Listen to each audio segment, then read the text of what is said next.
Welcome to triangle X automation. इसमें हम जैसे बता रहे थे इंडस्ट्रियल ऑटोमेशन के बारे में। तो पिछले वीडियो में हमने देखा था कि पीएलसी की वायरिंग कैसे होती है।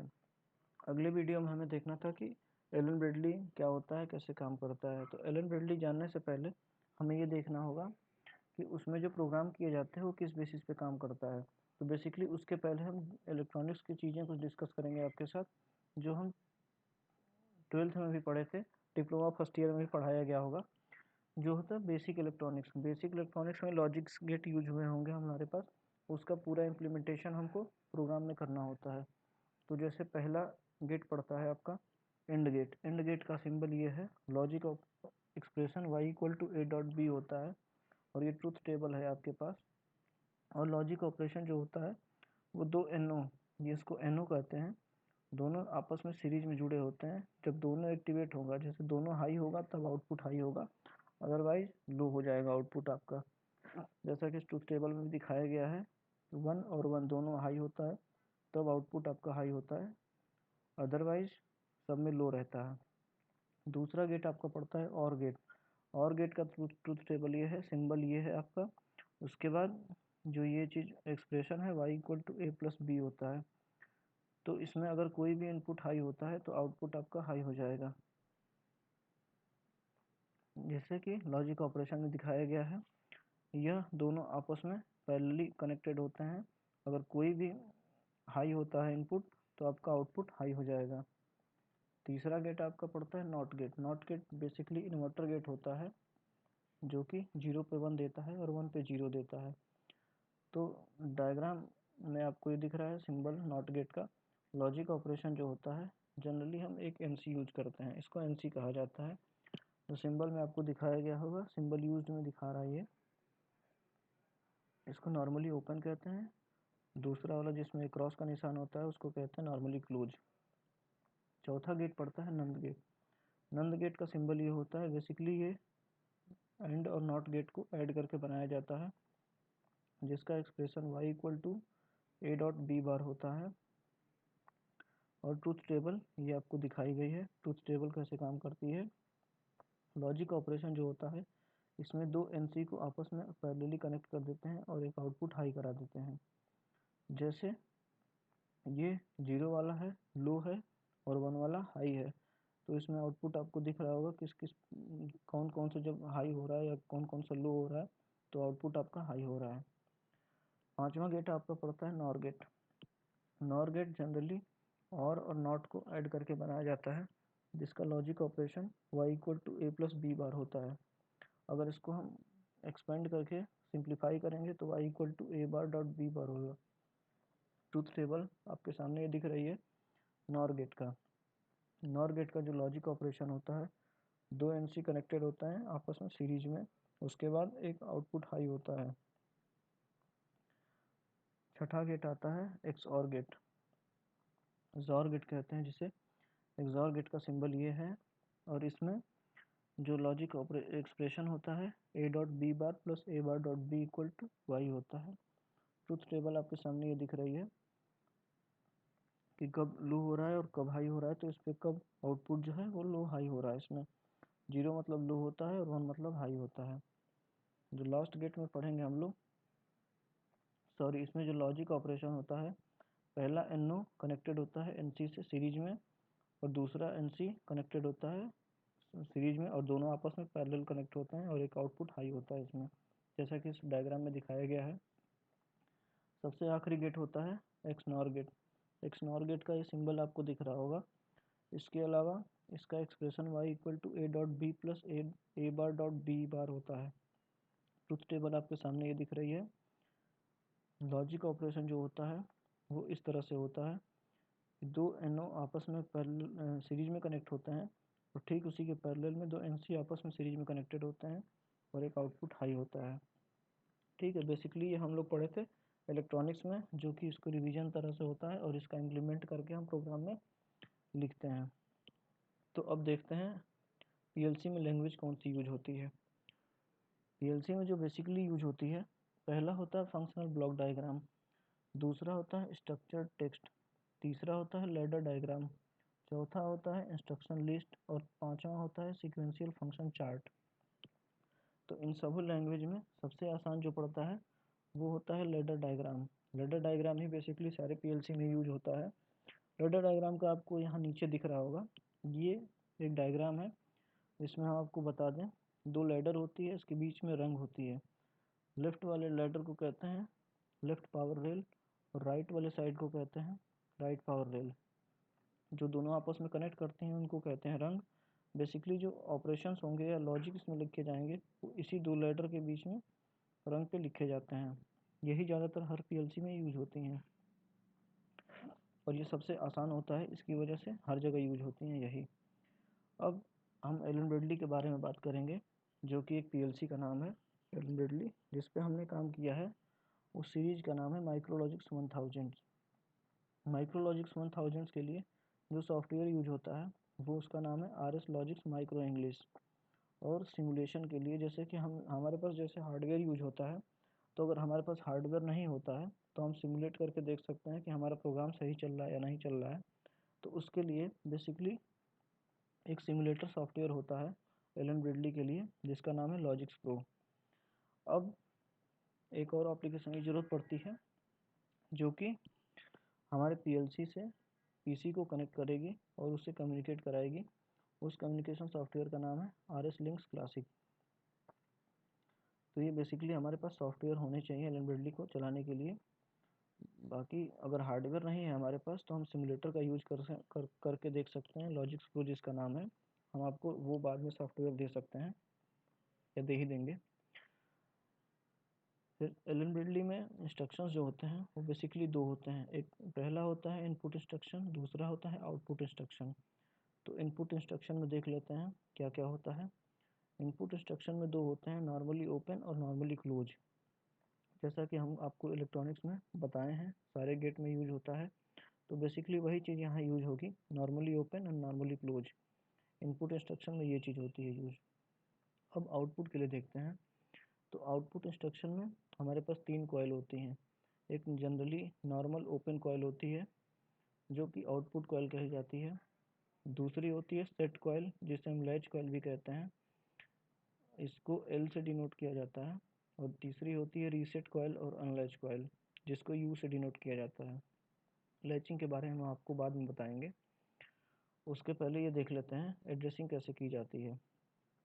एड्रेसिंग की जाती है इसकी वजह से क्योंकि हर एक टर्मिनल का एक अपना वो होता है, आइडेंटिटी के लिए एड्रेसिंग की जाती है कि हर एक टर्मिनल का एक पर्टिकुलर आइडेंटिटी हो जिससे वो पहचाना जा सके। तो इनपुट के लिए आई यूज किया जाता है और जो एड्रेसिंग की जाती है इनपुट की i.0/0 से होती है। फिर ऐसी फॉर्म में चलेगी i:0/1 i:0/2, इस डॉट डॉट करते ऐसे ही चलती जाएगी। आउटपुट के लिए ओ यूज होता है, ओ में O:0/0 O:0/1 O:0/2 and so on. इसमें बाइनरी बिट भी होती है जिसे हम मेमोरी यूनिट कहते हैं। वो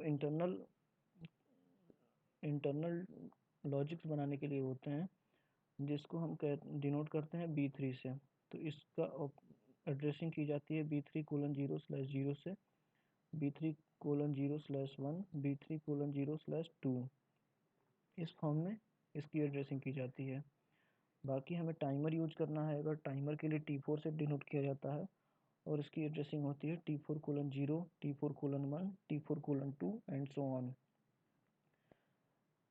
फिर उसके बाद आता है काउंटर। काउंटर को डिनोट करते हैं C5 से और इसकी एड्रेसिंग की जाती है C5:0 C5:1 C5:2 and so on. फिर पीएलसी में हम इंटीजर यूज करते हैं, कोई नंबर कोई डेटा अगर लेना होगा तो उसको इंटीजर बोला जाता है। इंटीजर को डिनोट करते हैं N7 से और एड्रेसिंग की जाती है N7:0 N7:1 N7:2 and so on. फिर फ्लोटिंग के लिए यूज किया जाता है F8 F8:0 F8:1 F8:2 and so on. फिर कंट्रोलिंग के लिए यूज की जाती है R6 R6:0 R6:1 R6:2। ऐसे हम एड्रेसिंग को यूज करते हैं पीएलसी में प्रोग्राम लिखने के लिए। एक नोट की बात यह है कि अगर हम पीएलसी में सिमुलेशन का प्रयोग करते हैं, लॉजिक्स प्रो जो सॉफ्टवेयर यूज बताए थे आपको, वो यूज करते हैं, तो उसमें इनपुट के लिए i:1/0 से स्टार्ट होता है, चैनल नंबर जिसे कहते हैं, और आउटपुट के लिए O:2 से शुरू होता है, जैसा कि इसमें दिखाया गया है। जैसे i:0/0 होगा तो i बेसिकली इनपुट होता है, 0 होता है बाइट मतलब चैनल नंबर, और 0 ये 0 जो आखिरी वाला 0 है वो बताएगा बिट, जो कि इनपुट नंबर बताएगा। आउटपुट में जो ओ है वो आउटपुट दिखाएगा। कोलन के बाद जो पहला 0 है वो बाइट बताएगा या चैनल नंबर बताएगा। जो आखिरी स्लैश के बाद वाला 0 है वो बिट बताता है, और इसमें या तो आउटपुट नंबर होगा वो। तो ऐसे काम करता है इनपुट और आउटपुट का। टाइमर, नेक्स्ट टॉपिक आता है हमारा टाइमर।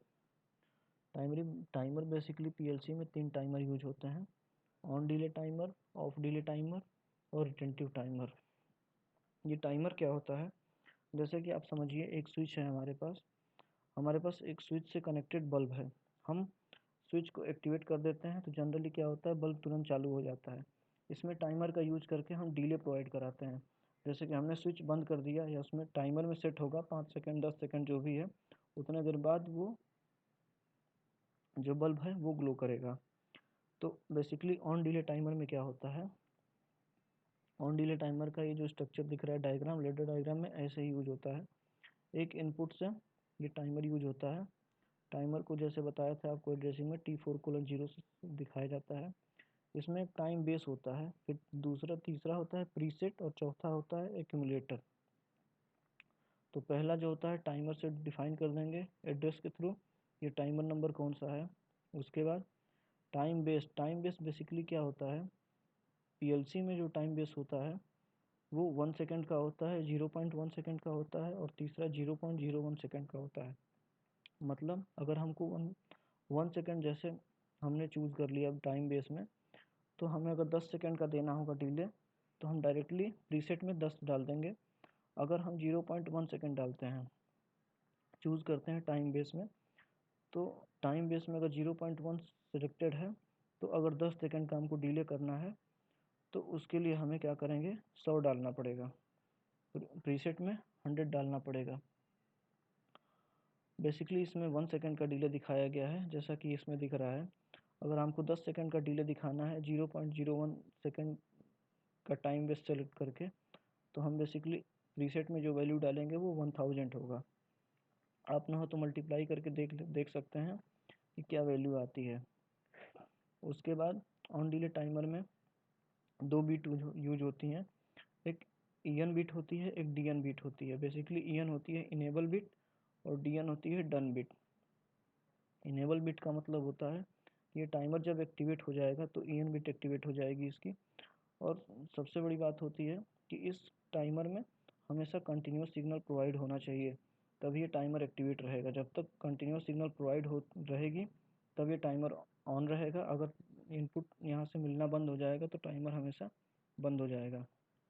और डन बिट तब यूज होती है, जैसे मान लीजिए हमने 10 सेकंड का डिले इसमें प्रोवाइड कराया है, तो 10 सेकंड बाद डन बिट एक्टिवेट हो जाएगी, जिससे कि हम डिले प्रोवाइड करा सकते हैं। एक्यूमुलेटर वैल्यू होती है प्रीसेट वैल्यू जैसे सेट हो जाती है, तो जब टाइमर एक्टिवेट होता है तो एक्यूमुलेटर वैल्यू यहाँ काउंट करना शुरू कर देती है। ठीक है, टाइमर वैल्यू सेट हो जाएगी इसमें। उसके बाद बेसिकली नेक्स्ट टॉपिक आता है of delay timer. Of delay timer में क्या होता है, जैसा कि आपने इसमें बताया था इनेबल बिट होती है और डन बिट होता है। ठीक है, जब लेडर डायग्राम में हम यूज करते हैं तो कुछ इस तरह से इंटरफेस यूज होता है। ये लेडर होता है, ये भी लेडर होता है, रंग के बीच में एक इनपुट से कनेक्ट होता है टाइमर, और टाइमर के ईएन बिट से जैसे इनेबल बिट होगी तो इसकी एड्रेसिंग की जाएगी T4:0/done। मतलब कि ये टाइम का एड्रेस जो होता है, टाइम की एड्रेसिंग जिससे की गई होती है T4:0। तो T4:0 का मतलब होता है ये टाइमर नंबर कौन सा है। उसके बाद हमको किस बिट से एक्टिवेट करना है आउटपुट, जैसे कि डीएन बिट से, डन बिट जैसे कि ये टाइम में जो टाइम सेट होगा, जैसे कि यहाँ 5 सेकंड डिले प्रोवाइड कराया गया है, 5 सेकंड बाद जैसे ये एक्टिवेट होगा तो ये डन बिट हाई हो जाएगी, तो इससे हम आउटपुट को हाई करा सकते हैं। इस जैसा कि हमने इसमें बताया था कि टाइमर को हमेशा कंटिन्यूस सिग्नल चाहिए होता है, तो वो चीज़ यहाँ लिखी हुई है। अब इस पे हम बाद में आते हैं बाइनरी बिट क्या होती है। पहले देख लेते हैं of delay timer. Of delay timer basically use होता है, जैसे कि हम ऑन डिले टाइमर में क्या करते थे कि स्विच ऑन कर दिया तो 5 सेकंड बाद या 10 सेकंड बाद बल्ब ग्लो होता था। इसमें क्या होता है, जैसे हम ऑन कर देंगे तो कोई दिक्कत नहीं है, जब ऑफ करेंगे, जैसे स्विच को हमने प्रेस कर दिया, ये एक्टिवेट हो गया स्विच, लेकिन स्विच को जब रिमूव करेंगे, रिलीज करेंगे, तो उसके बाद से ये टाइमर काउंट होना शुरू हो जाएगा, जिससे कि ऑफ डिले टाइमर होता है। जैसे कि मान लीजिए हमने बंद किया, जब बंद करेंगे तो जिस टाइमर सेट होगा उसके बाद से जो बल्ब होगा वो ग्लो करना बंद करेगा। मतलब इसमें ऑफ, जब ऑफ करेंगे तो उस समय डिले प्रोवाइड कराता है। ये इंटरफेस सेम होता है, जैसे कि इसमें इनपुट जाएगा और टाइमर ऑन रहेगा, जैसे ही हम टाइमर को बंद करेंगे उसके बाद इसकी डन बिट हाई हो जाएगी, बंद हो जाएगी, सॉरी, डन बिट बंद हो जाएगी और ये आउटपुट आपका लो हो जाएगा। बेसिकली इसमें क्या होता है कि अगर कंटिन्यूस सिग्नल नहीं आता है, कंटिन्यूस सिग्नल जब तक आएगा तब तक ये टाइमर चलता रहेगा, ये ऑन डिले टाइमर हो या ऑफ डिले टाइमर हो। अगर कंटिन्यूस सिग्नल बंद होता है तो टाइमर भी बंद हो जाता है और एक्यूमुलेटर की वैल्यू 0 हो जाती है आपकी। But in case of retentive timer, जो थर्ड टाइमर यूज होता है, इसे रिटेंटिव टाइमर कहते हैं। इसमें एक एडवांस फीचर होता है जो कि ये ऑन डिले टाइमर की तरह ही काम करता है, लेकिन जैसे इस कंटिन्यूस सिग्नल आता है वो एक्यूमुलेटर की वैल्यू चालू हो जाती है, टाइमर काउंट करना चालू कर देता है। अगर बाय द वे कोई दिक्कत से या कोई भी फॉल्ट की वजह से इसमें टाइमर की जो इनपुट इनपुट जो आ रहा है अगर वो बंद हो जाता है, तो इसमें एक्यूमुलेटर की वैल्यू ये सेव किए रखता है, और जैसे ही वो एक्टिवेट होगा तो एक्यूमुलेटर की वैल्यू मान लीजिए आपने 5 पे छोड़ा था, तो 5 पे वो सेव करेगा। जैसे एक्टिवेट होगा ये, तो फिर ये 5 से स्टार्ट करेगा, ये 0 नहीं होता है इसमें। ये रिटेंटिव टाइमर बेसिकली यूज होता है कार वॉशिंग पार्किंग में, रिटेंटिव टाइमर ज़्यादा यूज होता है, वो बाद में हम देखेंगे कि कैसे यूज होता है। अब तीसरा चीज़ हम देख लेते हैं इसमें, बाइनरी बिट जो बता रहे थे आपसे। Binary bit basically internal bit होती है जिसका यूज करके हम इसमें लैच करते हैं। जैसे कि एक स्टार्ट बटन मान लीजिए, एक स्टॉप बटन मान लीजिए, तो स्टार्ट बटन जैसे पुश करेंगे तो ये चीज़ एक्टिवेट हो जाएगी, और जैसा कि और गेट का सिंबल है, जैसे ये एक्टिवेट होगा, इसी को हम पैरेलल में करके यहाँ जोड़ दिए हैं, तो ये कंटिन्यूस ऑन रहेगा जब तक कि हम स्टॉप बटन प्रेस ना करें। स्टॉप बटन प्रेस कर देंगे, यहाँ से सिग्नल जाना बंद हो जाएगा और ये बाइनरी बिट डीएक्टिवेट हो जाएगी, तो जिससे भी आउटपुट ये चलाया जा रहा है वो लो हो जाएगा।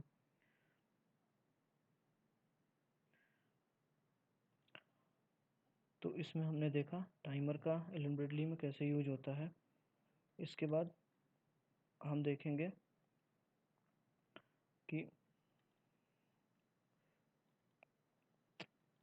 इसके बाद जब हम आपको लॉजिक्स प्रो के सॉफ्टवेयर पे ले जाएंगे तो उसमें सब चीज़ यूज करके दिखाएंगे कि प्रोग्राम कैसे लिखा जाता है और कैसे ये रन होता है। तो आज के लिए इतना ही, फिर अगले वीडियो को देखने के लिए, अगले वीडियो में जस्ट हम काउंटर के बारे में बताएंगे, मूव ब्लॉक के बारे में बताएंगे, बहुत सी चीज़ें हैं जो आपको बताया जाएगी। तो इसके लिए आप चैनल को सब्सक्राइब कर दीजिए, वीडियो को लाइक कर दीजिए और ज़्यादा से ज़्यादा लोगों को ये शेयर कर दीजिए कि लोग भी पढ़ सकें ऑटोमेशन कैसे काम करता है, क्या होता है। Thank you.